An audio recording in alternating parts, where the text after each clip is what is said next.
What's up guys, my name is Liam, and in today's video we're going to be taking a look at the brand new Unius Black Lotus. This is a carbon composite gaming mouse that has a shape very similar to the OP1. And in this video I'm going to be breaking down how my experience has gone with it so far, how it stacks up compared to some of the competition out there, and hopefully by the end of this video I'll be able to help you decide whether or not this could possibly be the perfect gaming mouse for you. So let's check it out.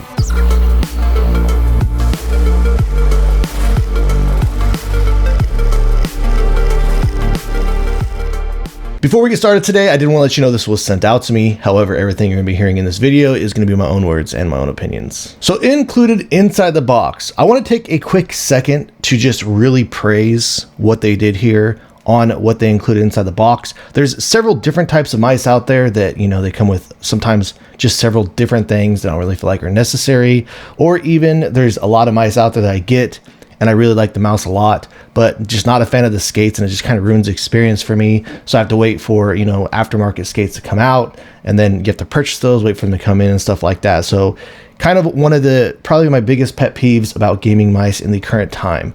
With that being said, I really feel like they nailed it with what they include inside the box here. A bunch of different options to choose from. If you don't like one style of grips, you can try another one out, etc. So really cool thing. And as far as the skates goes, they include 3 different types of skates. Now I do want to apologize with you guys. I didn't really have a chance to test out these different skates to be able to tell you the type of performance difference you're going to be getting with them. But as you can see, starting out over here, they did include larger skates, and these are these purple style skates. They also did include a set of these purple style dots as well. Here in the middle, they included these gray style skates, and they also include gray dots. Then over here on the left hand side, they have an extra set of skates that do come with this mouse. And I do want to say that just right out of the box, my experience with these mice, or with these skates, excuse me, they've been very positive. Not my favorite skates out there, but they do have a really smooth glide. They've been working out well on control pads, which is what I mostly use. So that's the reason why I haven't really tested out these other skates, because I've been just pretty satisfied with the ones that do come on included on here, and I haven't felt like I did need to change them out. But other than that, here is a USB-C to USB Type-A cable, and then this is the 8K wireless receiver that is included. Does have a rubberized bottom, USB-C connectivity in the back, and it's just kind of round here. There's a little LED indicator on the back. So I really wish that other companies would kind of follow the same suit, with especially giving us different options and the types of skates they do include, especially just making sure that they do come with a real solid option in there. But coming back over here to the mouse itself, over here on the bottom, just the cutouts and the design of this looks fantastic. The skate design, I do like the skate design they went with on here. Like I said, feels really solid, no real complaints there. They do have the on and off button here in the middle. You can change your DPI right here, and then there's a Hertz button, so you can change your pulling rate down here on the bottom, and we'll jump into the software here in just a little bit. So coming back over to the top, the build and feeling of this feels nearly identical to the Akitsu, if you've had any type of experience with that. And this does have holes on the side, but as you can see there, the holes are actually pretty tiny. I still prefer having no holes on the sides of my mice, so I do kind of wish that they would go away with this. But as you can see, it has these nice designs and cutouts all around the mouse. They have been slightly bothering me just a little bit, but out of all the holes on sides of mice that I've used, these ones have definitely been probably some of the most less abrasive. So the holes paired with the fact that the coating on this to me does feel just a little bit slippery. It doesn't feel that grippy as I've been using it. All around, I'm probably going to prefer throwing the grips on here as I'm done reviewing this. As far as the shell integrity and build quality on this goes, I would say that overall in general, it's pretty good. Even though this is a carbon composite material, it is very stiff. So there isn't any real major noticeable areas that have any weak points in it or anything like that, as I've been using it and gaming on it. From time to time, there can be instances where if you squeeze really hard on this, you do notice just a little bit of creaking going on. However, it's almost kind of one of those things to where it'll happen once and then it kind of seems to go away after that. So nothing major that I've noticed. For mouse 1 and 2, this is using these Huano Golden switches. I do believe this is the first time that I've ever had any experience with these switches. And I do want to say that the clicks on this mouse, they do feel pretty unique from just about anything out there. And what I mean by unique is they almost have like just a really poppy type of a feeling to them. I'm going to go ahead and drop a sound test here in just a little bit to show you guys what I'm talking about. I wouldn't say that I hate these switches, but they're definitely not my favorites out there. I do prefer something like the Huano Blue Shell Pink Dots personally when it comes to mechanical switches, or something like the Armron Opticals myself.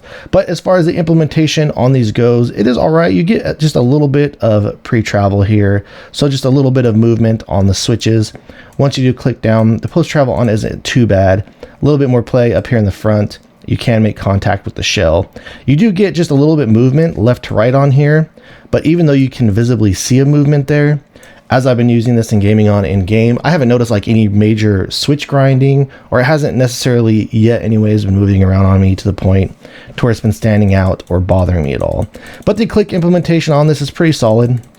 I'd say it gets just a little bit stiffer here in the back, nothing too noticeable. You can still spam it up here and click it pretty easily. So aside from that, a little bit of teetering here on the switches. So all around the switches, they feel okay. They just feel like they have just a little bit of movement to them. The scroll encoder on this, it does feel pretty good. There is a nice amount of tensioning when you are scrolling it, and there is some defined steps there.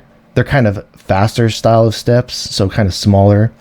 But yeah, everything about it has felt pretty good. The click in the center scroll, I'd say a little bit on the stiffer end.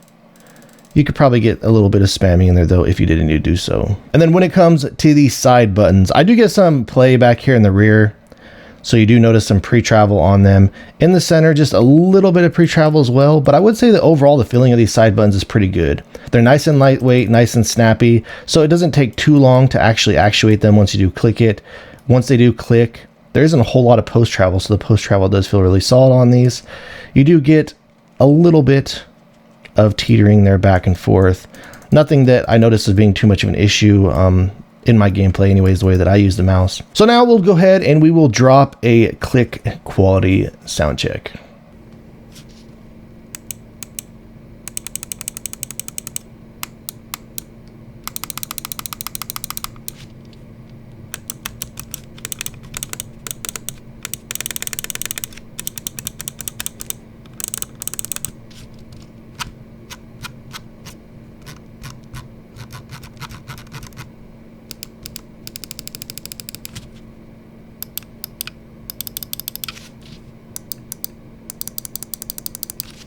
When it comes to the weight and balance, everything on this mouse for me has felt spot on front to back and left to right.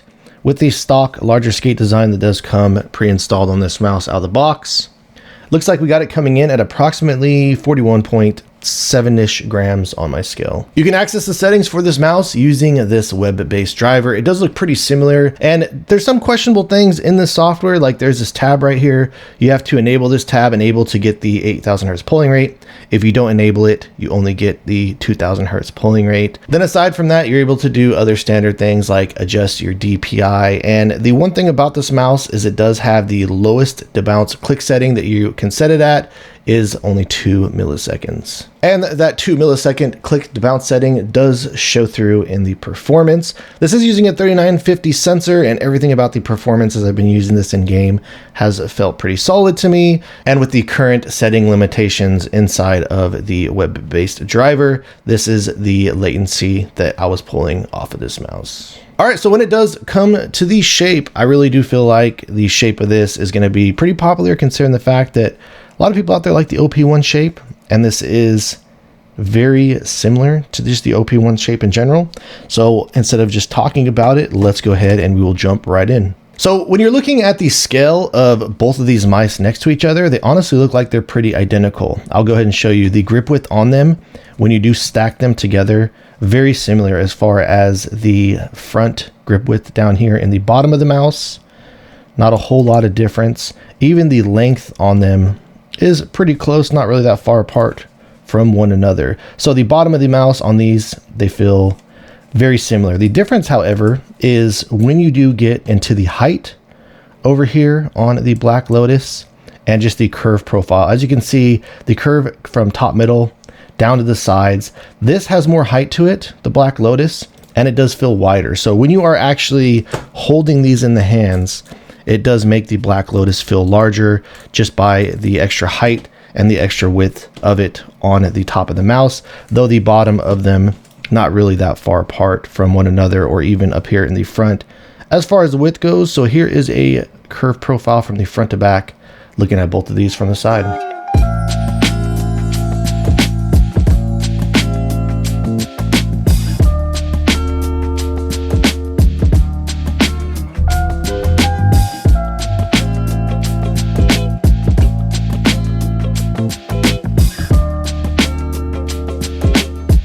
All right, next up, we will throw it up against the WLmouse Ying. And really, these are pretty close to each other as well.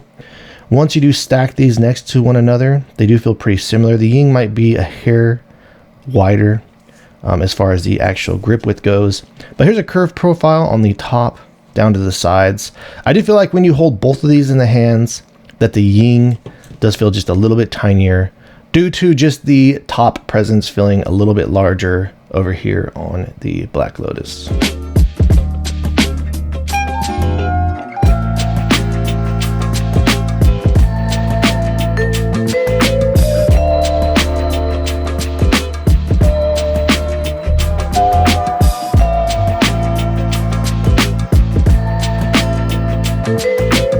All right, guys, so that about wraps things up on the Black Lotus. And I would say all around, this is a really solid mouse. You know, just since I'm such a huge fan of the OP1 shape, I've been really liking this a lot. If you did feel like the OP1 was a little bit too small for you, but you really like that shape, then I could definitely recommend checking this out. Again, there's some minor flaws on this that I kind of wish that they could button up a little bit, but still all around, the weight that this comes in at, having such a great shape, you know, honestly, I've really been enjoying using this mouse. It's felt great to game on. I just kind of wish that they would give us the 0 millisecond click to bounce setting. You know, perhaps in the future, get rid of these holes over here on the side and just kind of button up the build on this just a little bit more. But I would recommend going and checking it out if it looks like anything that would be of interest to you. So if you guys have any additional questions or feel like I left anything out, please let me know down in the comments below. If you've enjoyed watching this video and are interested in seeing more videos like this in the future, please drop this video a like and subscribe to my channel. And thank you guys so much for watching. I look forward to seeing you in the next one.